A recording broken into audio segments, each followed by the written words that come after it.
Good evening, everyone. My name is Victor Saldana, and I am the Chair of Public Safety and Quality of Life. This is Bronx Community Board 7 Public Safety and Quality of Life meeting from May. The committee agenda is as follows. We will go over meeting guidelines, quick attendance, review any items from previous meetings, any follow-ups from the previous meeting, and then we'll open it up to the different city agencies for any additional updates. From there on, we'll ask the public to also raise their hand, mute or unmute, to be able to open up questions to members of the public. With that being said, I will start now our committee guidelines. On September 2nd, 2021, Governor Katie Hochul signed into law Chapter 417 of the laws of 2021, which authorizes the community board to run this meeting remotely, and minutes will be taken for record keeping. The minutes will appear on our website within days and can be requested from Bronx Community Board 7 staff at any time. If you're calling into the meeting on the conference, controls are as follows. To hear all available commands, enter ** on your phone, *6 to mute and unmute yourself, *9 to virtually raise your hand. How we will run this meeting is as follows.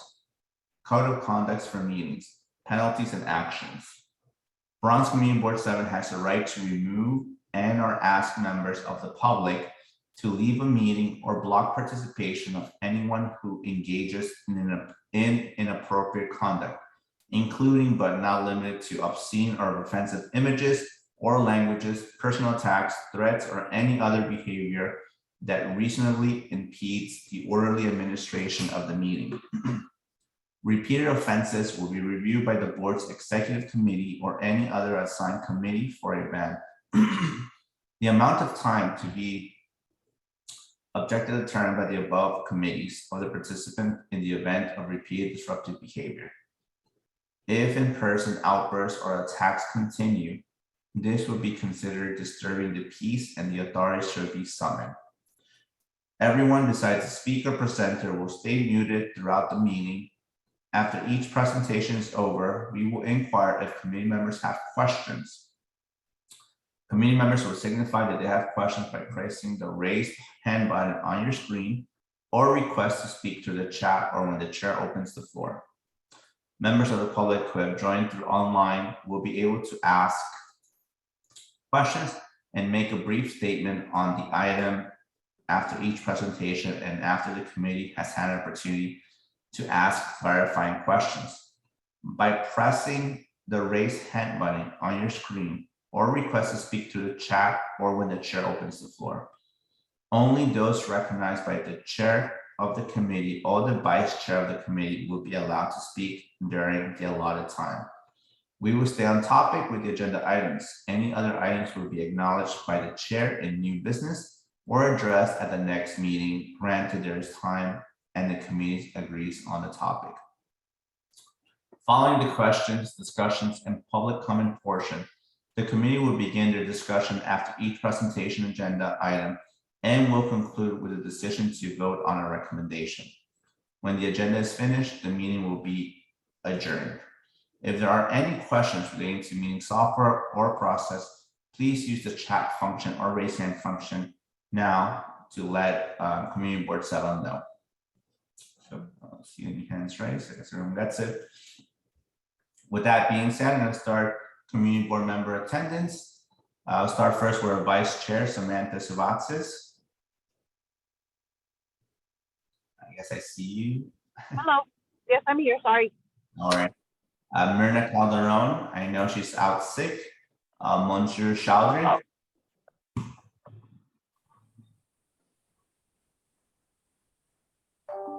Bonjour.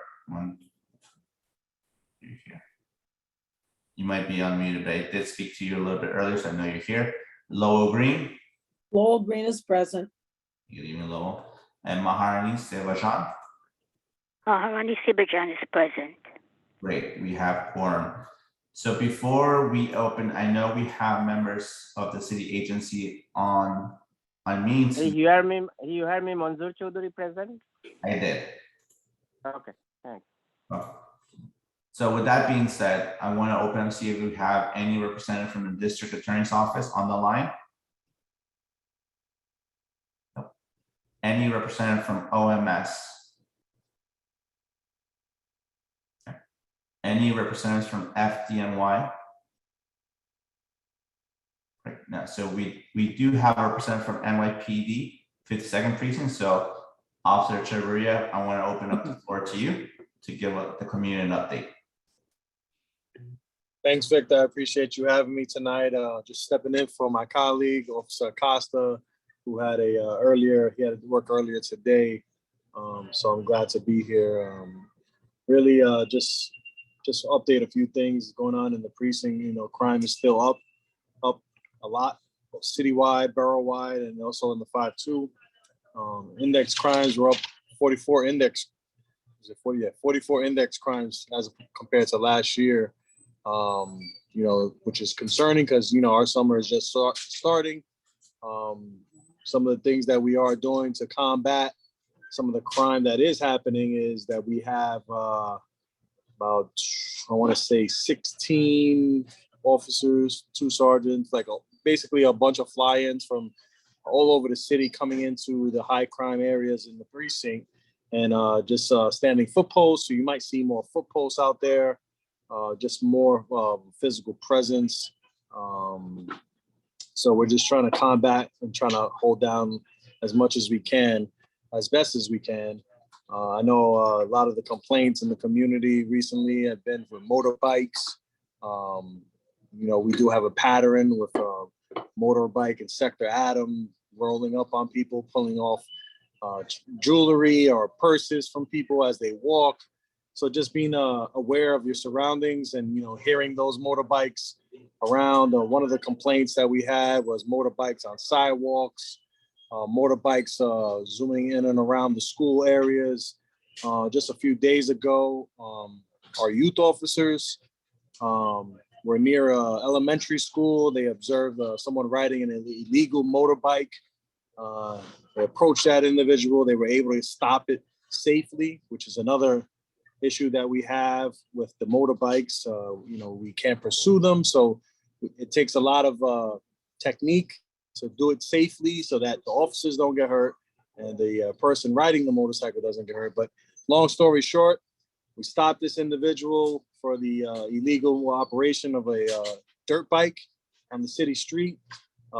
He has a loaded firearm in his book bag.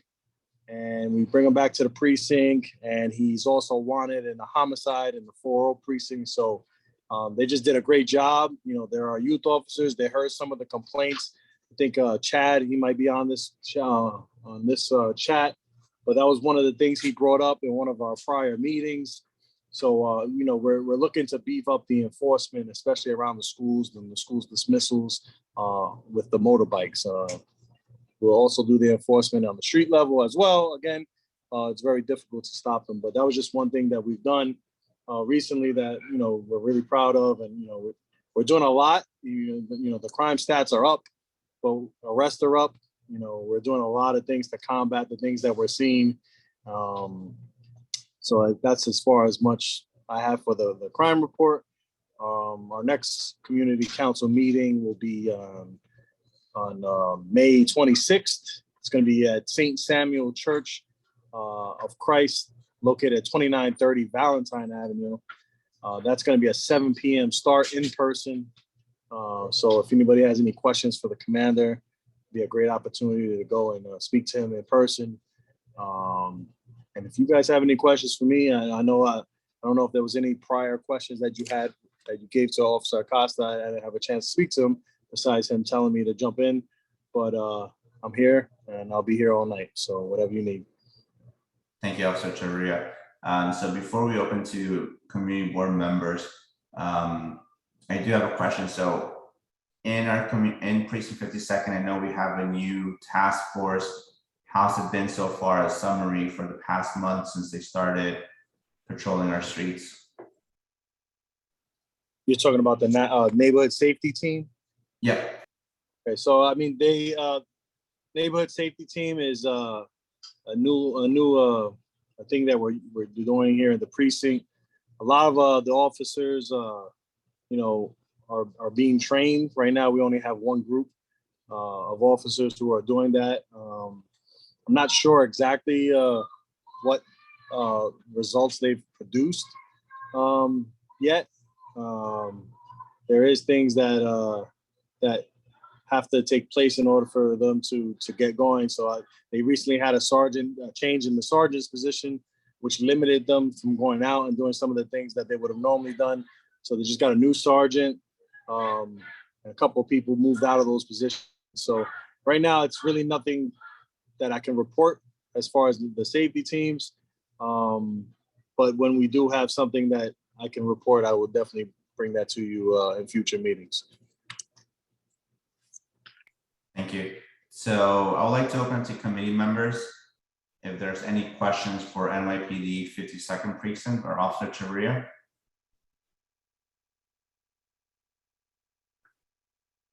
Okay, so I see no questions. So Chad, I do see your hand up. So I'm gonna ask you to unmute and speak. Hey, Victor. Hey, Officer Echeverria. Good hearing from you once again. And I just want to thank you for your assistance with what we spoke on earlier this week. This is regarding bikes that are on the sidewalk. I'm noticing as early as today, there was one who rode right past me doing approximately 20 miles an hour, but I didn't see the bike. So my question as a pedestrian, what would you suggest is a safety protocol for pedestrians on the sidewalk to do to try to prevent that instance of a bike riding right behind you, if there is such a thing? And what kind of I'll start with that one first. I mean, so basically, just being aware of your surroundings, and a lot of these bikes make noise. So try not to. A lot of people like to have their ear pods in. They like to listen to music while they walk. That's something we suggest. If you're gonna do it, maybe do it in one ear so you could at least hear someone coming behind you, or even a motorbike on the sidewalk coming behind you. It's unfortunate that we have to walk the streets like that, but it's nowadays you have to pay attention to everything. You got to really, you could be crossing a street and you're crossing a one-way street. You should look both ways still, right? It's just, you just don't know what people are capable of doing. But just being aware of what's behind you, what's in front of you. You hear a motorbike. I know me personally, I hear a motorbike, I stop walking and I move and I walk a far way to the wall I can and let them pass. I don't try to walk fast or walk around them or try to guess where they're going to go. I just stop. I mean, that's what I would suggest, just not trying to, if you hear it, just stop and move over and just let them pass. Obviously, if you can report it to us and let us know what's going on, like yourself, and just letting us know that there's a certain time period that people are doing these type of things, then we'll definitely pick up the enforcement, and that's the one thing we're trying to work on, is the enforcement on those type of vehicles, which I said is, again, it's very difficult to do without, injuring yourself or the individual riding the bike. So we have to be very, particular on how we do it, how we stop them, and how we confiscate those bikes. You said you had another question? Yeah. So let's say there is an interaction and either the biker gets hurt or injured, or someone goes after them for riding on the bike. What kind of protections does the biker have if he gets injured, or what kind of consequences does he faces as a result of that? I mean, anybody who's riding a motorized vehicle, when I say motorized, gas-powered vehicle, their vehicles are supposed to be registered and insured. Obviously, if they hit someone on those motorized vehicles, they are, they are subject to the laws of anybody who hits someone when, like, if you were driving a vehicle or a car. So you are unlicensed, unregistered. Some of these, they don't have the proper licensing for riding motorcycles. The main thing is we're trying to keep them off the sidewalks. We're trying to stress, the safety issues on it. Some of these electric bikes, people think that just because they're electric and they're legal actually to be on the street but not the sidewalk. They think they can go on the sidewalk. But what if they get injured? The ones who are riding the bike themselves, what if they get injured and they're on the sidewalk? If they get injured based on what? Based on police? No, like let's say they run into me or they get into a fight or an altercation. Oh, if they get injured as a result of someone just getting pissed off and knocking them off the bike or something like that? Yeah. I mean, we don't suggest that anybody takes those matters into their own hands. Like the one thing I'd say is, giving us the information of where these guys are riding the bikes on the sidewalks. I know we have one of our main problems surrounds our McDonald's locations in the precinct. So we have a lot of these third-party Uber, DoorDash, motorized vehicles thinking that they can ride up on those sidewalks and then park their motorized things in front of the McDonald's. So we're in the process of reaching out to the McDonald's owners to see if we can, really kind of send the message that it's not okay to ride your delivery bikes on the sidewalk. It's not okay to gather. And sometimes we've had people gather and hang out. And I don't know if you're familiar with some of the McDonald's locations. I know Kingsbridge and Jerome, it kind of looks like a motorbike. I see them. We have the same problem at the McDonald's on 204th Street. So really what we're trying to do is we're trying to reach out to the owners, McDonald's, even though they're not affiliated with McDonald's, they are doing a service for McDonald's and see if that they can speak to those third-party delivery services and have these guys, follow what they're supposed to be following and not, causing havoc in the neighborhood where people are trying to walk up and down the street. So, I mean, we're working on it. It's something that, we want our elected officials to pay attention to, whether it's gas or electric, 20 miles per hour. If you hit someone on a sidewalk, it's gonna hurt them, So, they shouldn't be on the sidewalk. And I think we got to just toughen up the laws, maybe have bigger fines and bigger penalties for people who just disregard for people on the street. Thank you. Lo, I see your hand raised. Yes. Now, if they're driving one of these motorbikes, they do not need a driver's license, correct? He's muted. You're muted off, Sherry. Sorry, thank you. It depends on what type of motorbike they're operating. So if they're operating a gas-powered motorbike, they should be licensed, registered, and they should have insurance on their vehicles. If they're operating an electric bike, which is something like, I guess, a Revel or something, these companies that have these rental things, then it's a little bit different. I'm sure there is a certain thing that you have to have, certain classes that you have to have in order to be on the street operating when it passes a certain mile per hour. Some of the vehicles can go high speeds and some of them can't. It depends on the speeds. There's a lot of variations, a lot of different types of electric vehicles. But either way, electric vehicle on a sidewalk is definitely not allowed, and enforcement will take place. One of the things we're also doing with the restaurants is educating them as well. Delivery people, last thing we want to do is hurt, a hardworking delivery person who's trying to do something, make a living for their families. But we have to educate them and make them understand the consequences of what can happen if someone would get hurt because of them on a sidewalk, or maybe because of them riding a electric bike or in the wrong direction. A lot of the electric bike people, they don't really understand that they have to stop for the red light. They have to stop for the stop sign. They have to stop for the pedestrian who's crossing the street. They have to follow the same laws as a car would. Even riding a bicycle, you still have to follow the same traffic laws that we have in order to ensure the safety of pedestrians in the street. So trying to educate people, but sometimes we're going to have to, at some point, issue summonses. And unfortunately, that's sometimes that's the only way we can make people aware of what they're doing is wrong. Thank you. Officer Chavarria, I do have two questions. The first one is, I received an anecdotal complaint from the public. So it turns out a member of the public kept putting 301 tickets for cars that are double parked on the sidewalk. And these cars were different cars. This is on Cedar Avenue. And they told me that the 52nd precinct called them to stop putting tickets for 311. So I want to know, like, what is the process there? Because if we're asking the public to put 311 tickets for what they see and report, but then the precinct is coming back and telling them to stop putting so many tickets, how do I go back and tell them, hey, thank you, you're doing a great job, but the tickets are for different cars that are double parked, it's not for one. Okay, so I don't know who would say stop calling 311.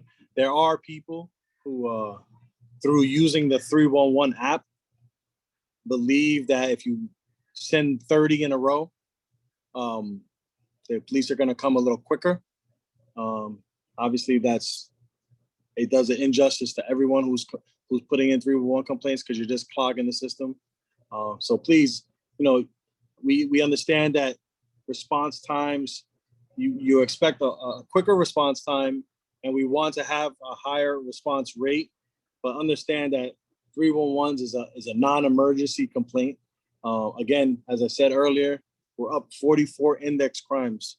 Those are felonies that we're up 36%. So almost 36% from the year before in felony crimes. Felony crimes is what we're going to be focused on. And we're going to definitely get to those non-emergency calls as fast as we can. So it may take a time, so just be patient. Obviously, I don't know who would say stop putting tickets in. I don't think any officer should say anything like that. That's something that I'll bring back to my training sergeant to make sure that that's not something they would say. I don't know who would say something like that, but again, if it's like I said earlier, someone who's dropping 30 complaints on the same thing and clogging the system up, that might be something you might tell someone not to do. But yes, if you complain for parking or double parking, please put it in the 311 system. We're gonna get there. Hopefully, we'll get there as quick as we can, and we'll address it. Sounds good. Also, I do have another question from the public regarding parking on sidewalks and bike lanes on Moshulu Parkway. I'm not sure there's any insight into that. Yeah, we've heard those complaints. It's complaints that we've heard for a very long time, and we're working on trying to, figure out the best way we can do it without inconveniencing the community. Problem is we're in a precinct that is very old, doesn't have much space, limited in parking. The way that our tours work out, everyone's coming and going at the same time. And once a tour starts, these officers are literally responding to life and death situations, which may prevent them from actually being able to move their car. So, I get it. There's a lot of people upset about it. We're trying our best. We're doing our best. We recently got some of our cars out of the bus lane, which is in front of the precinct. We were able to put some yellow lines, and for the most part, it's been clear. So, we hear your complaints. We see them. We're working on them. You just have to be patient. It's an old building. We have a lot of cops working here. Obviously, we try our best. So just be patient with us. Thank you, Officer. And the last question before I open up to Andrew is, which sections of 52nd Precinct has been like the hottest so far this month, where we've seen crime really going on? Is there a certain section in the precinct that we've seen has seen a spike in crime? Historically, our biggest sections are Sector Boy. That's the 194, 198 corridor. Just an update on the 198 corridor. I know back in January, we had a 11-month-old baby shot. tomorrow she's going to be walking out of the hospital. Just want to let you guys know that it's That's great. you know, to me, it means a lot. You know, we didn't think she was going to make it, and we're going to be there for her family, just like we were there the night of. So those are the areas, really Boy, Sector Adam. You know, Charlie's one of our better sectors. We do have some issues in Sector David, but we did take down 2 big takedowns a few weeks ago. One in Sector David, a gang takedown, which was about 14 or 15 individuals who, in a period of about 3 years, were just causing havoc in the neighborhood. So we're hoping, you know, and we did one in Sector Adam as well, with a very familiar gang over there, the Trinitario gang. Again, causing havoc in a period of time. We were able to get them federally.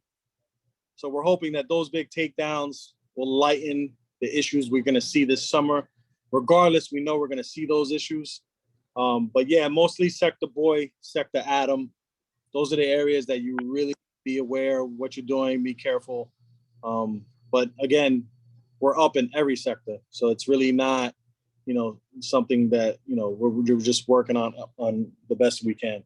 Great. Thank you so much, Officer Chavarria, and thank you, NYPD, for all the hard work you do. I know we had Andrew waiting in line. Andrew, just want to open up to you before I go to Lo. Do you want to unmute yourself? Yeah. Am I unmuted? Yeah. Yep, you're on. Yeah, I just wanted to bring up, to backtrack a little about the parking lot. I do know that recently and I saw the surveyor surveying the parking lot. So something's in the works. I understand there's paint being provided and there are some improvements coming. There's no perfect solution. It's a very complicated situation, but everybody's working towards the same goal to try to get the cars off of the sidewalk and into a parking lot that will be improved as far as fitting more cars in this space. That's all. Thank you, Andrew.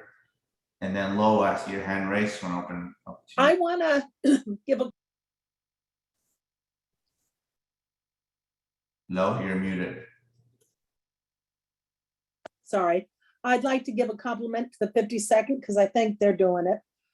But we've had problems with loud music on Jerome by the entrance to Woodlawn Cemetery.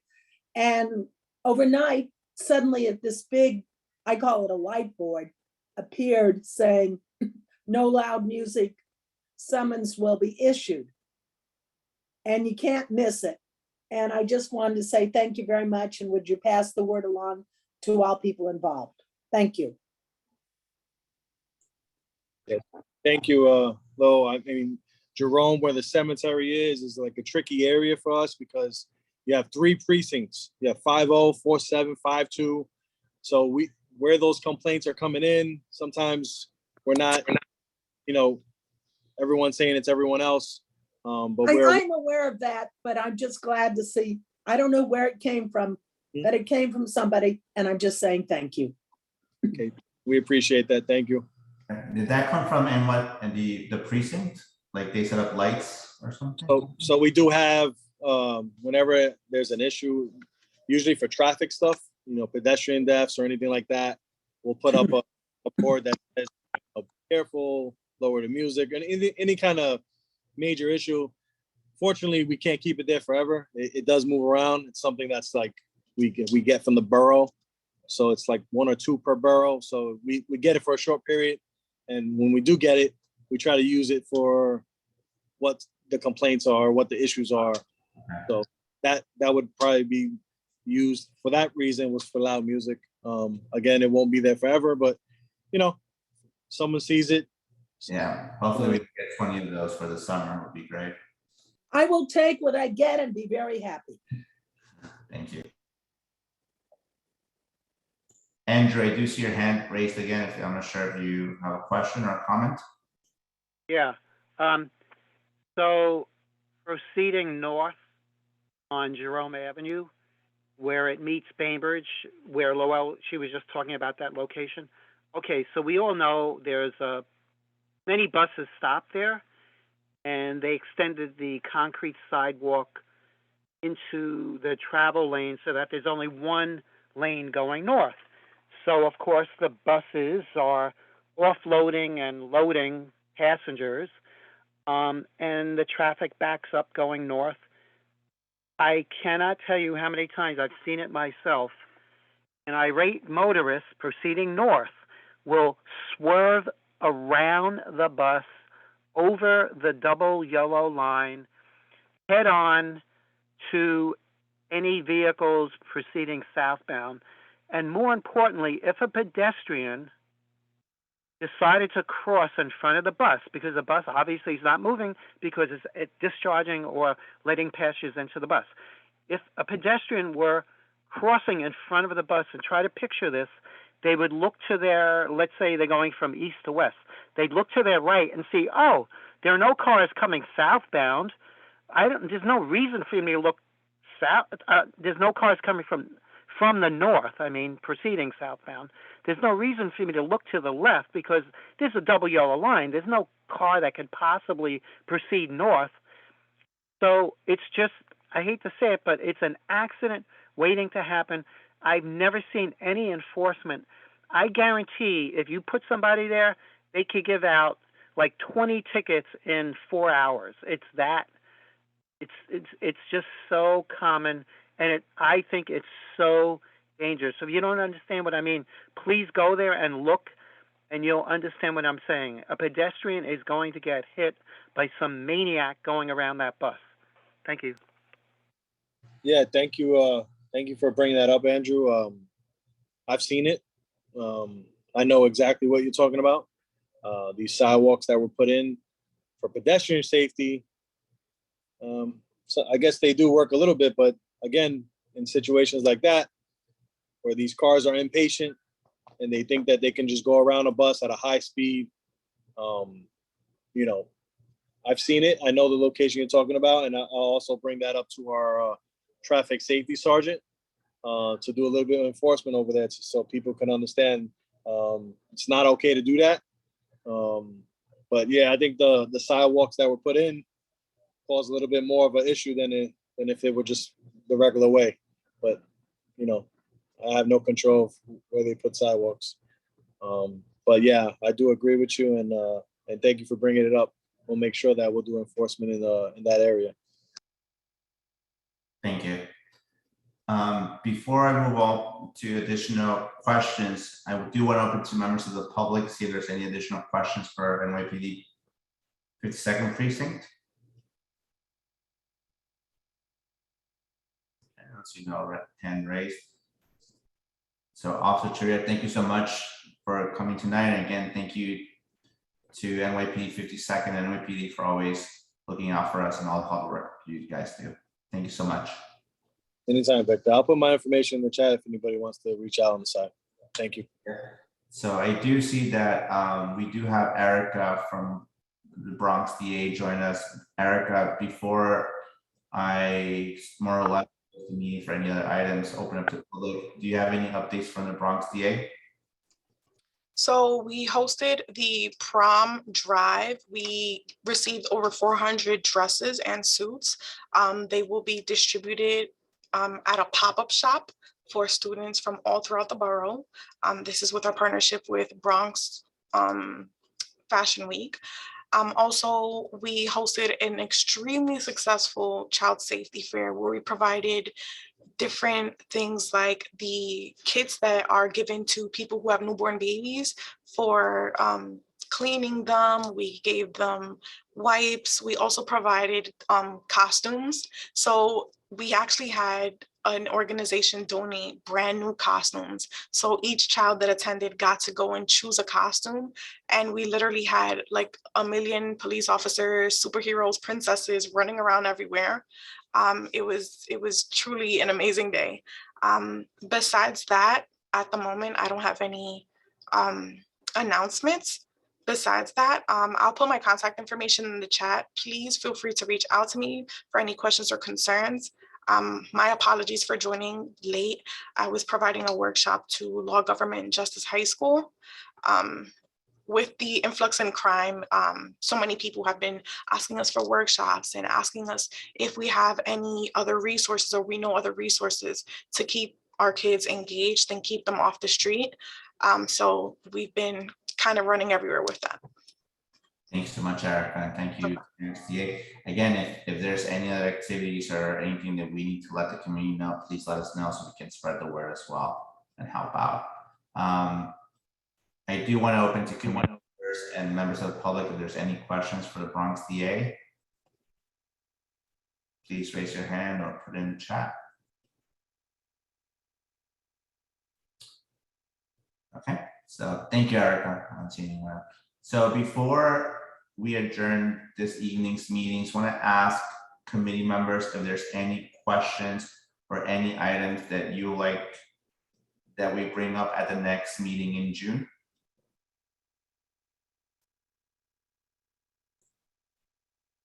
I'm going to open to public chat. I do see your hand raised. Oh, I was going to wait till everybody speak, or is it fine? Yeah. Yeah, I just wanted to ask. I remember 2 years back.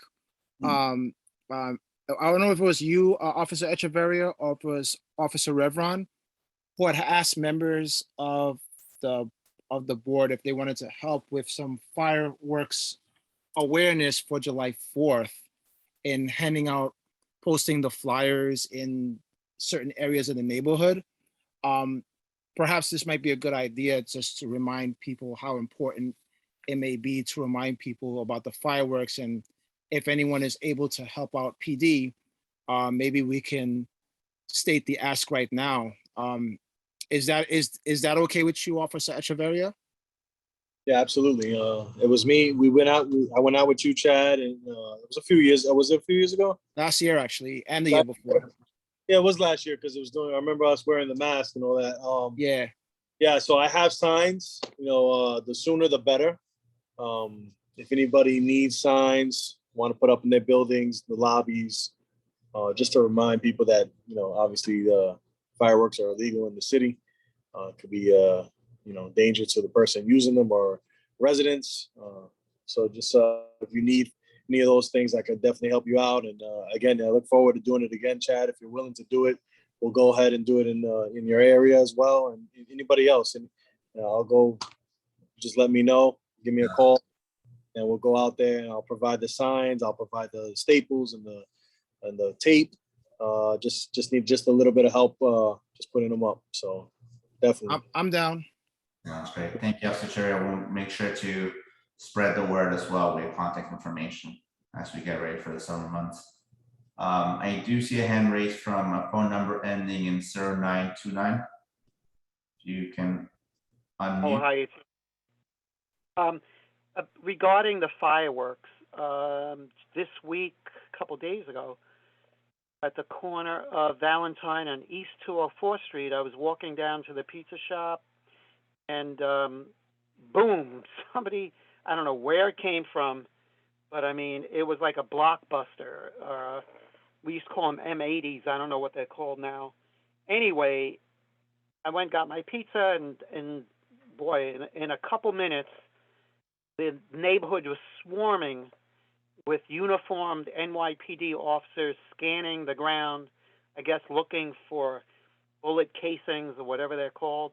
And I realized right above me on the corner is one of the shot spotter devices. Is there any software or programming available where that device can filter out and tell a difference between a gunshot and an M80 or a blockbuster? Because it was, a waste of staffing to have, and I'm not kidding, there were probably 10 or 15 uniformed police officers swarming, looking for, and so that's my question. Can it be programmed to distinguish between a gunshot and fireworks? So just to talk about Spot Shotter a little bit, we've been able to get spot shotters